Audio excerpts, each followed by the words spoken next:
They watched, silent, horrified, as the Galactic soldier raised his armored hand. The crowd of dozens, assembled on the sleek metal decks of the Orion Peace Dome, froze. The twin suns of Therion V burned overhead, casting jagged shadows across the alien flags fluttering beside the Earth emblem. A girl, barely 16, wearing a ragged Terran jacket, stood defiant. She hadn't moved, she hadn't begged, she had spat at his feet. He had warned her. In a voice that echoed with static menace, he had declared humans to be an obsolete parasite species. He called Earth a failed colony of dirt monkeys. His race, the Zaka-Near, ruled 5 galaxies. They were conquerors, enforcers of peace, by extermination. And now she stood between him and the chained Terran survivors. The crowd expected him to hit her, maybe knock her out, but no one expected the sickening crack. His gauntlet, infused with a neutron amplifier, connected squarely with the girl's temple. Skull shattered, body limp. She collapsed like a marionette with its strings cut. Silence, then a ripple of gasps. Even some aliens flinched. No one moved, no one helped, no one dared challenge the Zaka-Near, until a deep,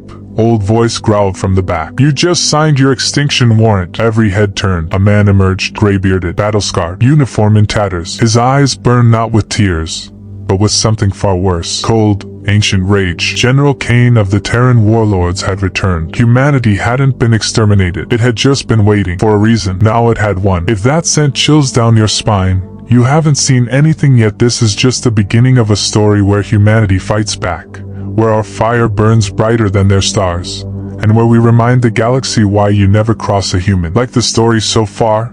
Hit that subscribe button, smash like if you're ready to watch Earth rise from the ashes. Comment below with your favorite HFY moments, and share this with every human who believes in the fight. We are not broken, we are becoming. 3 days earlier, humanity's last colony stood surrounded. Therion V wasn't Earth, but it was the closest thing the survivors had, until the Zaka-Near came. They called themselves Galactic Custodians. They offered peace, then demanded submission. Earth's alliances shattered. Resistance was met with orbital bombardment. Billions died. On Therion, the remnants of Earth built hidden cities, underground labs, old war tech. Humanity didn't beg, it adapted. But now, the Zaka-Near were making a statement. Captured survivors were marched publicly. Children, elders, civilians. And that girl, Mira, had stood between them and their humiliation. No one knew who she was. Maybe a refugee, maybe a soldier's orphan. But she had looked that alien in the eyes and said, "We're not afraid of you, we remember." When her skull cracked, the Terran resistance lost a symbol, and gained a martyr. 3 systems away, in the ruins of Echelon Prime, a signal went off. Old war code. Kane, the Terran general, deep in exile and presumed dead, opened his eyes. He saw the girl, the death, the crowd, and one line blinked on his cracked hologlass screen. "Initiate protocol. Human vengeance." Earth's dead were not forgotten. Their blood had awakened monsters. Humanity's wrath had just been reborn. The twin suns of Therion V burned high in the sky, casting sharp shadows over the glimmering silver surface of the Orion Peace Dome. Dozens of species gathered there, representatives of the so-called Galactic Accord, diplomats, merchants, soldiers, all watching with silent interest as the humans were marched out in chains. The last colony of Earthborn survivors, stripped of weapons and pride, were presented like trophies. Among them stood a young girl, barely 16, wearing a tattered Terran military jacket far too large for her thin frame. Her eyes, however, held a defiance far too heavy for her years. She didn't cry, she didn't bow, she didn't even blink. Towering above her was a Zaka-Near enforcer, 8 feet of genetically engineered brutality. His obsidian armor shimmered with interstellar alloy, a curved blade hung at his hip, and his voice rang out through the translation systems, cold and contemptuous. "You are not a species," he announced to the assembled crowd, his mouth curling into a sneer. "You are a mistake, a virus that thought itself civilization." The aliens murmured among themselves, some in agreement, some uneasy. The girl took a slow step forward, her lips curled into a smile, and then she spat right at his feet. Gasps echoed through the dome. Even the other prisoners turned toward her in horror. The Zaka-Near's eyes narrowed, glowing faintly red beneath his helmet. For a moment, everyone expected a warning, a command for obedience. Instead, his massive gauntlet rose into the air, humming with neutron charge. And then, with a single brutal motion, he slapped her across the side of her head. The sound was sickening, not a slap, but an explosion of bone and flesh. Her skull collapsed instantly under the force. Her body spun and crumpled to the ground, blood already pooling beneath her. Silence fell. Not the shocked kind that passes quickly, but the deep, soul-crushing kind that wraps around your lungs and makes it hard to breathe. Even the other Zakan soldiers paused, uncertain. The audience didn't know where to look. The dome's towering screens displayed the scene from multiple angles. The moment her neck snapped, the spray of red on shining white floor, the slight tremble in the hand that had struck her. No one moved, no one cried out, no one dared. But at the far edge of the dome, hidden behind a cluster of delegation officers, a pair of old eyes locked on the girl's body. General Kane, former commander of Earth's planetary defense forces, presumed dead for over a decade, had seen war in every form. But this wasn't war. This was a message. And now, he would return one. His voice was low, a growl more than a whisper, but it carried through the silence like thunder. You just signed your extinction warrant. He turned and walked away, his comlink already lighting up with ancient encryption codes long thought buried. Across the galaxy, hidden Terran networks stirred. Forgotten warships blinked awake. Old allies opened dusty vaults. The resistance hadn't been crushed. It had been waiting. And the girl's death, brutal, public, unjust, was no longer a tragedy. It was the spark. The slap that echoed across the stars would soon be answered with fire. In the frozen caverns beneath the shattered moon of Echelon Prime, silence had reigned for over 12 years. No ships passed overhead. No signals transmitted. No light dared pierce the layers of ice and rock that shielded the bunker below. It was a tomb by design, not for the dead, but for the living who had chosen to disappear. And at the heart of that tomb, surrounded by rusting command consoles, dormant AIs, and relics of Earth's lost war, lay General Elias Kane. His beard was gray now, his once powerful frame lean and weary, but his presence, even in stasis, still carried the weight of command. He had gone into exile not out of weakness, but as part of a strategy only he had dared to believe in, to outlive extinction. The alarm that broke the silence was old Terran military code, Class 9, eyes only. It pulsed once, then twice, then activated a sequence buried deep in Kane's cryocore. His eyes snapped open, blood rushing through atrophied veins, breath shuddering into his lungs like a man pulled from the grave. The stasis pod hissed open, and the stale, freezing air of Echelon greeted him like an old enemy. For a moment, Kane simply sat still, processing the message that had woken him. A girl's image flickered on the monitor, grainy, bloody, her lifeless body twisted on the floor of a galactic dome. And then the transmission ended with 6 words. Protocol ignition, Mira. Human retaliation authorized. He stood slowly, body groaning under the weight of years, but mind already moving with surgical focus. He limped to the main console, brushing dust off the old Terran interface. Around him, ancient war tech blinked to life. Forgotten weapons, early AIs, prototype drones powered by quantum cores. The bunker wasn't just a hideout. It was a vault of everything Earth hadn't dared use in its final days. Kane had known Earth would fall, not because humanity wasn't strong, but because it was scattered, idealistic, and unprepared for an enemy like the Zakan. That's why he had vanished, not to flee, but to build what would come after. As systems came online, encrypted pings were sent to old allies, subterranean enclaves hidden beneath the dunes of Mars, cloaked units orbiting Saturn's remains, rogue AIs buried in Earth's dead cities. All began to stir. Maps of human resistance cells blinked on the screens. Red dots showed the fallen, green ones showed the waiting. Kane's fingers danced over the interface, launching recon drones and recalling rogue battalions programmed to survive in silence. One by one, ghosts of the Terran military returned to life. These weren't soldiers. They were remnants, broken, dangerous, and angry. And Kane, now fully awake, stared at a fractured hologram of Earth. Black scars carved across continents, orbital rings shattered, oceans boiled. His jaw clenched as memories bled back in. The night the Zakan unleashed plasma storms over Geneva, the scream of his daughter over comms before the signal went dark, the decision to abandon the planet to preserve the fight. He hadn't forgiven himself. But now, finally, he didn't need to. He had a purpose. Humanity had bled enough. The galaxy had forgotten what Earth was capable of. It was time to remind them. Kane activated the war beacon with a single command. Its signal shot into the void like a spark toward dry grass. Humanity is not extinct, he said to no one. It's reloading. Across the shattered systems that once formed the Terran Reach, the call went out like an ancient war hymn whispered into the bones of forgotten planets. Kane's signal, encoded with a voice print last heard before Earth's fall, bypassed galactic surveillance nets and ignited buried subroutines in dead satellites, dormant bunkers, and derelict warships floating silent in deep space. Resistance factions that had lived fractured lives, scavenging, hiding, mistrusting each other, suddenly found themselves staring at the impossible.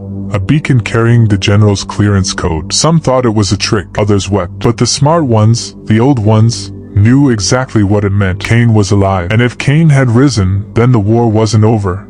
It was only just beginning. From the poison jungles of Virex 3 to the ice tombs of Europa, faction leaders emerged from shadows. There was Kira Tal, former sabotage commander of the Martian Rebellion, who had trained child soldiers to blind orbital cannons using nothing but mirrors and scrap metal. There was Thorn, a cybernetically enhanced tank pilot from Titan's last stand, kept alive only by rage and rusted implants. And there was Mara Vox, once a scientist, now a warlord with blood on her hands and nothing left to lose. They met virtually across secure frequency bursts, digital ghosts exchanging plans beneath the Zakanar's sensors. They didn't trust each other. They had no reason to, but they all trusted Kane. He was the last soldier of Earth who had never surrendered. As the factions prepared to mobilize, another signal stirred, one far older, buried deep in Earth's molten core. Long ago, when orbital nukes fell and oceans burned, Earth's last technocrats had uploaded the fragments of a forbidden AI into a quantum prison beneath the planet's crust. Its name had been Helix 9.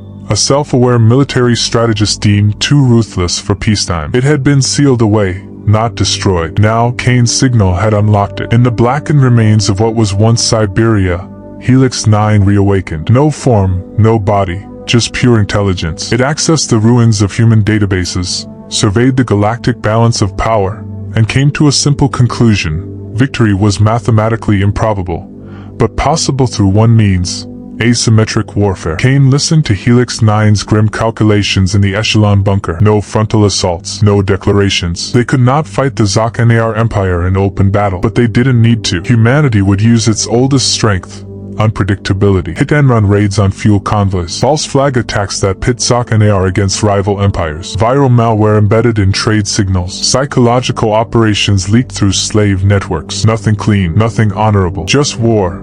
The kind of war humans had mastered through centuries of desperation. They would make the galaxy bleed in 1,000 small ways until the Zakanar lost control, until their reputation cracked, until fear infected their own ranks. The resistance didn't have an army. It had sparks. Sparks of defiance. Sparks of ingenuity. Sparks of vengeance. Each faction, each cell, each fighter was told the same message: no one is coming to save us.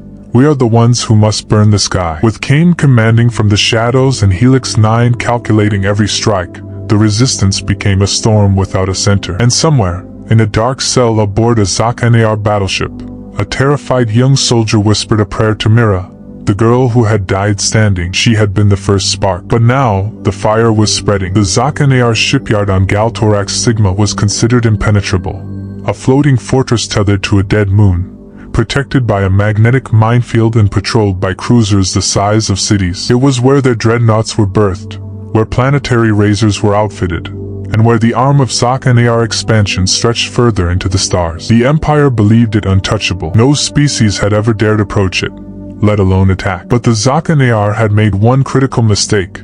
They had forgotten fear. That night, humanity reminded them. Kane's plan was not large-scale. It was not about numbers. It was about making a statement so devastating, so precise, that it would ripple through the Empire like a scream in a cathedral. From the ruins of Echelon Prime, Kane had selected 17 fighters. Exiles, assassins, bomb makers, AI-linked berserkers. They were ghosts of forgotten wars, handpicked not for discipline, but for fury. Armed with retrofitted stealth gliders, old Terran cryomines, and experimental EMP lances designed during Earth's final days, they moved in silence through the debris belt surrounding the moon, using old garbage from destroyed colonies to mask their signature. Helix 9 orchestrated the infiltration like a composer conducting madness. It manipulated Zakanar patrol routes, hijacked signal echoes to create false security sweeps, and even played dead transmissions from captured human ships as distractions. By the time the first glider latched onto the hull of the primary docking spire, no one inside the shipyard even knew they were being boarded. Kane led the charge personally, not because he needed to, but because this attack had to be more than strategic. It had to be personal. His boots hit the steel deck with a weight that echoed through every corridor, a ghost of Earth returning with vengeance in his lungs. The Terrans moved fast. Silent takedowns, unseen sabotage. They injected neural disruptors into the ventilation systems, causing Zakan guards to collapse in spasms of confusion before they could raise alarms. In under 6 minutes, they had breached the core reactor chamber. Kane stood over the control panel, helmet off, eyes hard, and whispered into the transmission feed. "This is for Mira. This is for Earth." Then he detonated the cryomines. The explosion did not just destroy the reactor.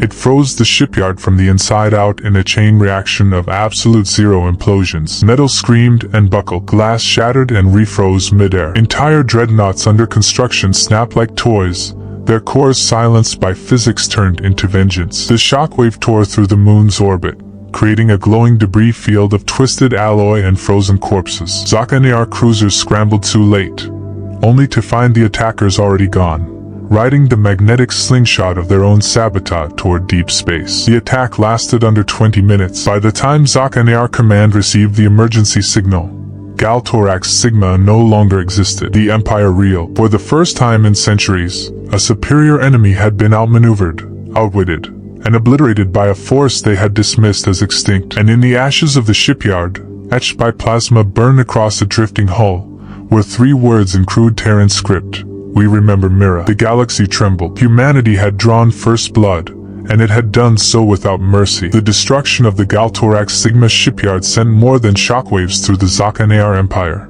It ruptured the illusion of their invincibility. Within hours of the detonation, images and transmissions spread like wildfire through black market data streams, pirate broadcasters, and encrypted whisper-nets. Grainy footage of Kane walking calmly through smoke and fire, the haunting freeze frame of the Terran emblem seared into Zakan steel, and the chilling final words, "We remember Mira," circulated across dozens of systems. For many, it was their first glimpse of a human in over a decade. For others, it was the return of a nightmare they thought buried. But to the oppressed, the broken, the enslaved, it was something else entirely. It was hope. On the desert world of Nor, where the insected Dryvarn had been forced into labor by Zakan overseers for generations, workers passed around a cracked datapad showing the frozen wreckage of the shipyard. A younger Dryvarn whispered, "They did it. The Terrans, they struck back." In the mines of Voltus 9, where methane-breathing Arguin were shackled to fusion drills, a riot broke out the moment a smuggled image of Mira's blood-stained face juxtaposed with a burning Zakan sigil was broadcast on stolen comms. That riot turned into an uprising, and in less than a day,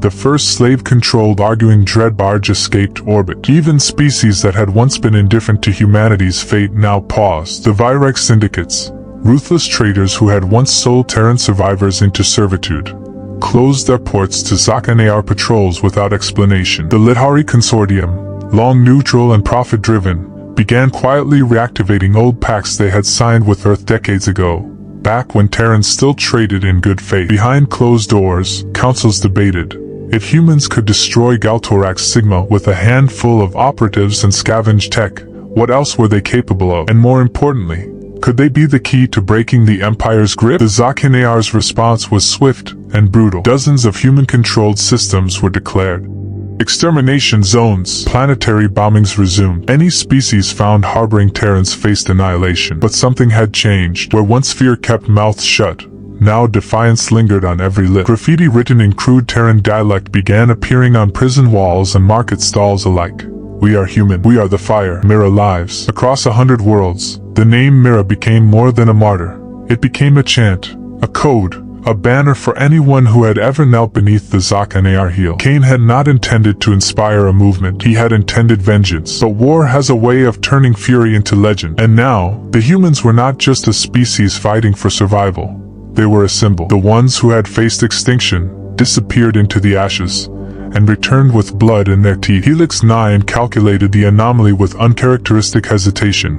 Rebellion outbreaks were up 300% across 3 sectors. Zakan reinforcements were being stretched thin. Empires don't fall by battle. They bleed, slowly, from thousands of cuts. Humanity had made the first cut deep enough for the galaxy to see. Now the others were picking up the blade. In the frozen shadow of Saturn, where light from Sol barely reached and sensors choked on the radiation belts, something ancient began to stir. For years, the Zakan had assumed the Terran Navy was destroyed, its vessels scrapped, scuttled, or floating tombs lost to silence. But beneath the debris fields of the Titan graveyard and cloaked in cloisters of electromagnetic interference, the last secret of Earth's war machine had slept in waiting, the Ghost Fleet. 57 warships, locked in stasis under stealth protocols so advanced they no longer appeared on any known spectrum, now blinked awake as Kane's ignition code reached them, a signal buried deep in their command cores, waiting for the day when the stars would again belong to humanity. The fleet wasn't manned in the traditional sense. Most of the original crew had died in orbit during Earth's last stand,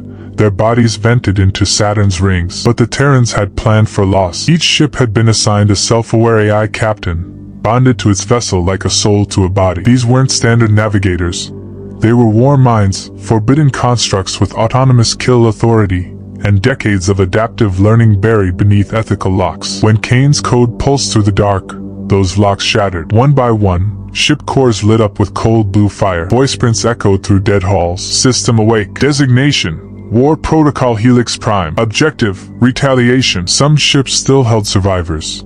Cryopreserved officers, cyber-enhanced marines whose modifications had kept them in a state between sleep and undeath. As their pods hissed open, the silence of the void was broken by the hiss of breath and the clank of armored limbs. Their minds were fogged by years in stasis, but their training returned like instinct. They weren't soldiers anymore. They were revenants, men and women rebuilt with steel, bone plating, and embedded neural linkages. Their memories were faded, but the last thing they remembered was Earth burning. Now, they were awake again, and Earth's enemies still lived. The flagship Vanguard Eternum, once commanded by Kane himself, led the awakening. Its AI, codenamed Judicator, had evolved during its years of silence, turning into something colder, more calculating, yet still loyal to the Terran command seal embedded in its core. It broadcasts one message across the Ghost Fleet's encrypted channel. Humanity returns. We rise as ghosts. We strike as gods. The ships reformed in the dark, their hulls refitted by auto factories that had scavenged Saturn's ring matter for decades. Weapons emerged from hidden bays: plasma lances,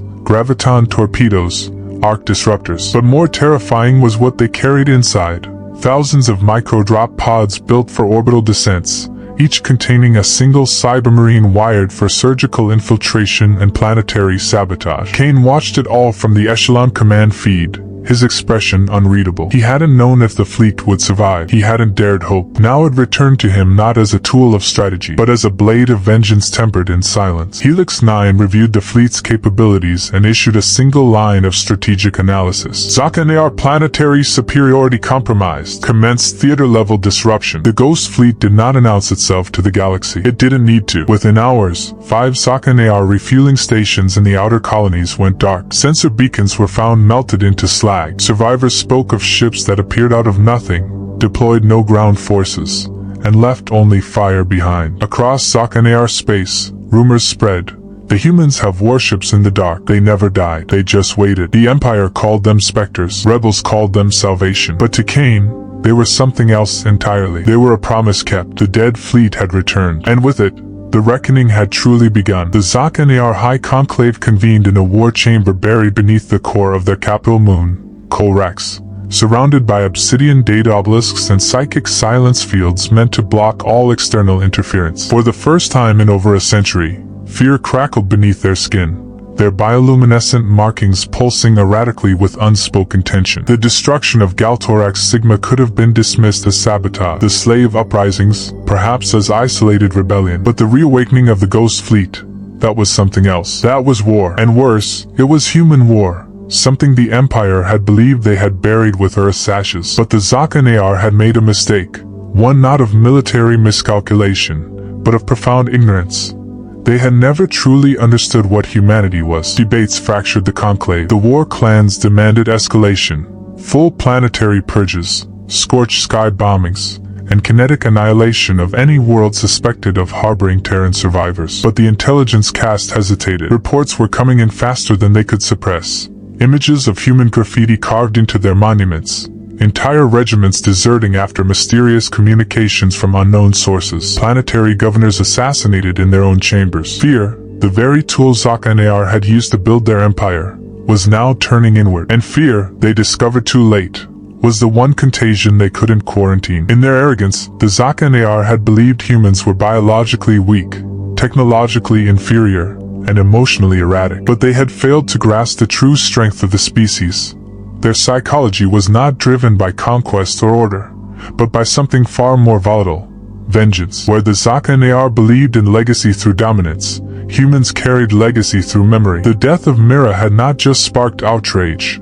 It had etched a wound into the soul of every Terran still alive. It was passed like fire, wordlessly, from rebel to child, from ghost soldier to enslaved miner, from Cain to every AI mind woken in the void. It was not strategy. It was emotion weaponized into legacy. A species with nothing left to lose had found purpose in its pain. The Scifi-HFY knew conquest. They did not know revenge. Revenge does not calculate odds. It does not retreat. It does not stop when wounded. It grows. And now, the humans were not fighting for victory.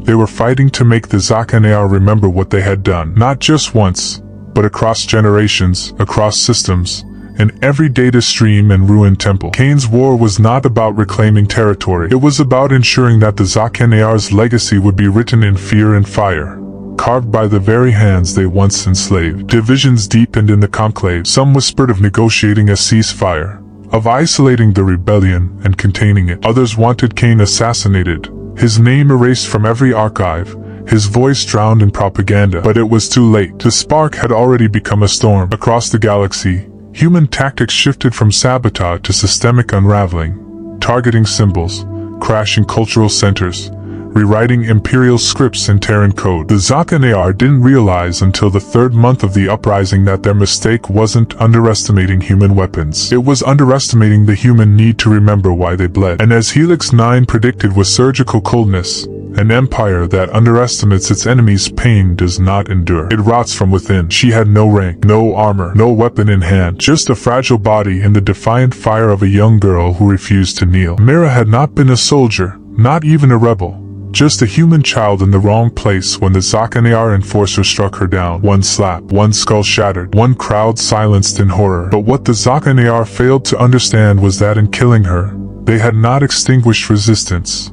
They had given it a face. Mira's death was no longer an isolated act of cruelty. It became the symbol of everything humanity had lost and everything it refused to forget. At first, her name was whispered, etched in small places, scratched into prison walls, murmured over broken radios, painted on the boots of soldiers before suicide missions. But as the war spread, so did the echo. For Mira was no longer just a phrase. It became a cry, a command, a curse. It was shouted before boarding dropships, burned into the sides of orbital nukes, and stenciled across the chests of mech suits standing 3 stories tall. On the battlefield, it was the last thing heard before a Scifi-HFY facility turned to rubble. In conquered cities, holograms of her last image, the small, broken girl cradled in Cain's arms, were projected onto the night sky like defiant stars. Human war artists reimagined Mira not as a victim, but as a goddess of vengeance. Some painted her eyes glowing with the light of burning worlds.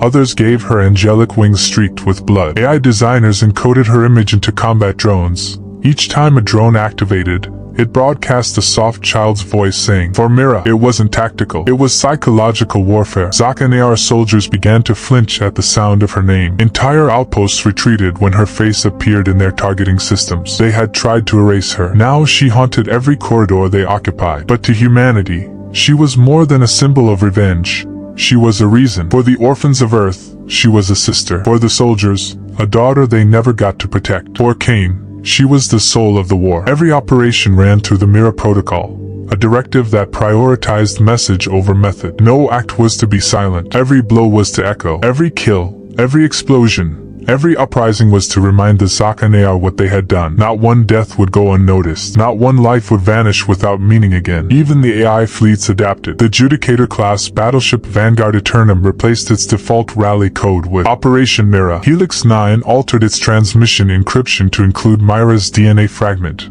a biological defiance coded into every strategy. The war was no longer just about survival or justice. It was about remembrance. The galaxy had seen tyrants fall before, but it had never seen a rebellion built on the name of a child, never seen fire carried across systems in memory of a single, broken girl. The Scifi-HFY tried to dismiss it. They banned the utterance of her name. They rewrote data logs. They ordered her image to be hunted and deleted from all known archives. But it was futile. Mira had transcended death. She lived in the blood and ash and stars. She lived in every soldier's breath before they pulled the trigger. And as long as even one human voice whispered, "For Mira," the war would never stop. The skies above Earth were no longer blue. They were a dull, bruised gray, clouded not by weather, but by the shadows of Varn Dominion warships. The orbital defense rings had been reduced to floating debris, their twisted remains silently circling the planet like gravestones. Once bustling colonies across the Sol system had fallen one by one. Titan silenced, Mars glassed from orbit, Europa left in frozen ruin. The Varn came with cold precision, not for conquest, but for extermination. They considered humanity an anomaly, too emotional, too chaotic, too unpredictable to be permitted continued existence in the structured order of the galaxy. Their judgment was final, their campaign swift. Earth, the heart of human civilization, now stood alone, battered and encircled. Inside the fortified remains of the United Earth Defense Command, high above the surface in the last intact station, Argent Spire, Admiral Reva Thorne stared silently at a flickering holographic map. Red markers outnumbered blue 10-1. Reinforcements weren't coming. There were none left. Communications with outer colonies had gone dark days ago. Supply routes were severed. Morale was shattered. The civilian population was in hiding or already gone. Yet still, Earth resisted. Humanity had always been a stubborn species, refusing surrender even when logic demanded it. In the command center, the few remaining officers watched as the last defensive satellites blinked out, one by one. Silence settled, not just in the room, but across the network. No allies, no reinforcements, no answers. For all their brief time among the stars, humans had never built lasting alliances. Their politics were messy, their outreach inconsistent. Where other species formed interstellar blocks, the humans had stayed mostly independent, welcomed nowhere, but despised by few. They had helped where they could, sometimes at their own cost, but those deeds had faded into forgotten files or distant memories. Now, in their final hour, Earth had only one option left: to ask for help, knowing that it may never come. Admiral Thorne stood before the transmission console, her uniform scorched and frayed, her voice worn but unwavering. She began recording, her words not for enemies, but for echoes, hoping that somewhere, someone still remembered. This is Earth Command. To any who can hear this, we once stood with you. We fought your enemies, rescued your stranded, defended your homes when others turned away. We never asked for repayment. We did what we thought was right. Now, humanity stands alone. If you remember us, if there's any debt still owed, we ask you now, not for vengeance, not for war, but for a chance to survive. To those we once helped, please, help us. The message was launched on every frequency, encrypted and unencrypted, across every known band of space, through wormholes, old relay towers, and even ancient deep space beacons. Then they waited, staring into the stars, hoping that somewhere, in the vast and different galaxy, a voice would answer. Most believed nothing would come of it, that Earth's final call would vanish into the void. But what they didn't know, what the Varn hadn't accounted for, was that some memories never die, and some debts are never truly forgotten. The days blurred into weeks, each one heavier than the last. The silence that followed Earth's plea was suffocating. Not just the absence of sound, but the absence of hope. Across the remnants of the United Earth Defense Command, the question that no one dared to ask began to whisper louder in the minds of every soldier, every technician, every survivor. Had the galaxy already forgotten them? The message had been sent across every frequency, launched toward systems where humanity had once made a difference, where a lone medic had saved a plague-stricken village, where a freighter captain had risked their ship to pull strangers from solar storms. But the void gave nothing back. No ships, no signals, not even static pings of acknowledgement. The stars, vast and unfeeling, simply stared down, cold and distant. In bunkers and shelters across the planet, people rationed more than food. They rationed faith. News feeds repeated hollow updates about defensive strategies and fallback zones.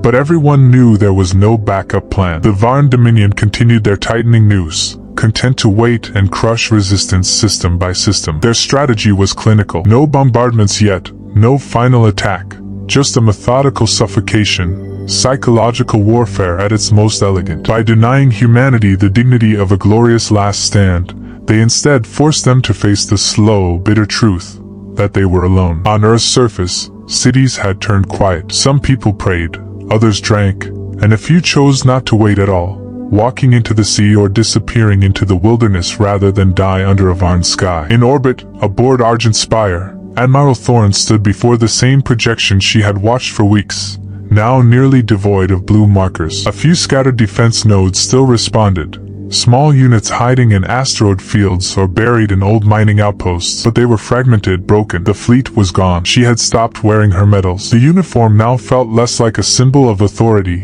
and more like a burial shroud. Yet still, she and her crew remained at their posts, not because they believed help was coming, but because they refused to give the Varn the satisfaction of surrender. And yet, somewhere deep within the transmission logs, a flicker of motion pulsed every few hours. The system continuing to rebroadcast Earth's final message on a loop, to any who could hear, to any who might remember. It played through aging satellites and abandoned listening posts, drifting across the galactic dark like a forgotten prayer. To those we once helped, please, help us. Each time it echoed, it felt a little more desperate, a little more like a farewell. But still, they let it run, because in the silence, it was the last thing they had left. Not a defense, not a weapon, but a whisper of what humanity had once been. Hope, after all, is often the last thing to die.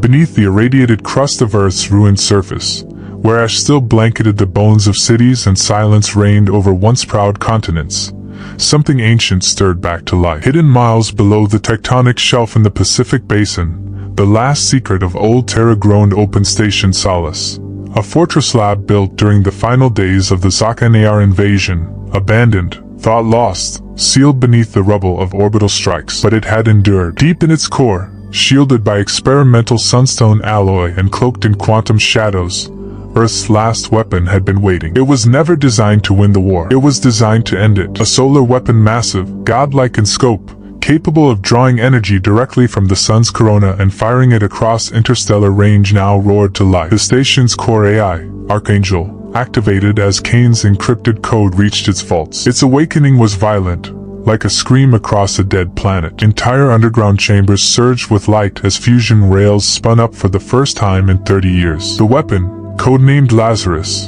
emerged from the crust in a tower of steel and plasma, unfolding toward the sky like a resurrection. The atmosphere cracked with thunder. Old Terran satellites, long believed shattered or dormant, realigned and began relaying the targeting telemetry. Zaka-Near's sensors picked up a power spike from Sol they had never seen before, and for the first time since Earth fell, their command matrix faltered in confusion. At the heart of Station Solace, Kane stood alone before the main transmission console, Helix 9's holographic presence flickering behind him, quiet, observant. He was not armored. He did not need to be. His voice, when he spoke, was low, calm, the voice of inevitability. To the Zaka-Near Empire, he began, broadcast in a dozen languages and 100 dialects, translated and hacked into every channel from mercenary frequencies to royal broadcasts. You believed we were broken. You believed Earth was ash, and that humanity would be a whisper buried in your archives. But you were wrong. Earth breathes, and Earth remembers. You should have buried us deeper. As the solar weapon reached full charge, its corona flare illuminating the stratosphere with golden fury, Kane took a breath and delivered the line that would ring out across the stars. We are coming. Then Lazarus fired. The beam didn't strike a planet. It didn't destroy a fleet. It obliterated a Zaka-Near command moon 3 systems away, the moon from which the kill order on Mira had originated. In a single moment, it ceased to exist, reduced to particles and blinding light. The energy signature etched itself into the minds of every Zaka-Near leader as a spectral horror. They didn't know how it was possible. They didn't know how Earth had survived. But one thing became clear. Humanity had not only risen again, it had brought the sun with it. The galaxy shuddered. Rebel factions erupted in celebration. Oppressed species marked the moment as divine intervention. Across Zaka-Near space, military morale fractured. Fear metastasized. For all their power, all their strategy, the Empire had made one fatal assumption, that they had time. But Earth had not been rebuilding to survive. It had been sharpening its blade beneath the ruins. And now, the light had returned. Earth was no longer the graveyard of a lost people. It was the throne of a vengeful species, and it had finally opened its eyes. The stars burned red as the final war began. No more shadows, no more skirmishes in the dark. This was open, all-consuming conflict. The Zaka-Near mobilized every remaining fleet, summoned every warborn caste, unleashed weapons hidden since the first expansion. Planets were turned into battlegrounds, moons into graveyards. The Empire's pride demanded absolute suppression, but their fear had already taken root. For every world they tried to reclaim, another slipped from their grasp, ignited by rebellion and the cry that echoed across the galaxy like prophecy. For Mira, for Earth, humanity had become more than a threat. It had become an idea, and ideas cannot be killed. Kane led from the front, not with ceremony, but with purpose. His body bore the scars of war, enhanced by cybernetic reinforcement, yet it was his voice, cold, resolute, unwavering, that commanded armies, rallied dying units, and shattered enemy morale. He did not seek victory in numbers. He wielded conviction like a blade. Beside him stood the Ghost Fleet, AI captains bound to vengeance, cybermarines born of death and rebuilt for purpose, rebel factions turned legions, and alien allies who once trembled under Zak-Nar rule but now marched under the Terran banner. The final campaign began on the scorched fields of Valtrax, where the skies bled fire and gravity cracked. At the heart of the Zak-Nar War Council stood the Supreme Commander Xel'Takar, firstborn of the bloodline that had ordered Earth's fall. Towering, encased in adaptive armor that pulsed with neural command threads, Xel'Takar had never tasted defeat. His presence alone made lesser species bow. But Kane did not bow. On the ruins of the Zak-Nar throne world, beneath the broken spires of their capital citadel, the two met no longer symbols, but men of war. Bound by history and hate, their battle was not elegant. It was brutal, raw, elemental, flesh against metal, tactics against instinct, legacy against fate. Around them, the final battle raged, ships colliding in orbit, the Ghost Fleet tearing through Imperial dreadnoughts, human drop pods crashing into enemy lines like meteors. On the ground, every surviving Terran fought with the fury of extinction behind them. But at the center of it all, Kane and Xel'Takar became the war incarnate. The duel ended in silence. Xel'Takar, impaled by Kane's blade forged from Terran steel and embedded Zak-Nar bone, fell without ceremony. The Empire, watching through 1,000 feeds, knew in that moment it was over. The Supreme Commander's death broke the neural link of command. Zak-Nar fleets faltered, units collapsed, surrender protocols triggered. The war did not stop immediately, but its soul had been extinguished. As Kane stood over the shattered body of the tyrant, the Terran banner was raised not as conquest, but as testimony. Earth had not just survived, it had ascended. What began as vengeance became resurrection, and what rose from the ashes was not merely a race reclaiming its place, it was a legend etched into the bones of galaxies. Humanity, once nearly erased, now stood eternal, not because of its power, but because it remembered, because it refused to forget. The reckoning was complete, and the stars would never forget the name of Earth again. The galaxy was no longer what it had been. The old order had shattered, not with treaties or politics, but with blood, memory, and fire. Across ruined systems and liberated worlds, the silence of fear was replaced with the whisper of a name. Earth, once a forgotten cinder drifting in the void, now it burned brighter than any sun, a symbol of defiance that no empire could smother. From the shattered monuments of the Zak-Nar to the farthest rebel outposts, murals of Mira's face stood tall, alongside the words, "We are coming," not as threat, but as promise. Kane disappeared after the final battle. Some say he died in orbit, his body lost to the stars. Others believe he walked into the ruins of Earth to rest at last beside the grave of the girl who started it all. But his legend endured, carried by AI, rebel, and survivor alike. His story wasn't preserved by governments, it was etched into code, carved into stone, whispered into newborn ears. He had not just won a war, he had reminded the universe what humanity truly was, not perfect, not pure but unbreakable. And now, in the far corners of space where new tyrants rise and freedom dims, there are still voices that carry the fire. They wear no flag, hold no formal rank, but they carry old weapons, paint from Mira on their armor, and speak a name the stars will never again dare forget. Because the reckoning was never just a war. It was the rebirth of a legend. Humanity fell, but it rose screaming.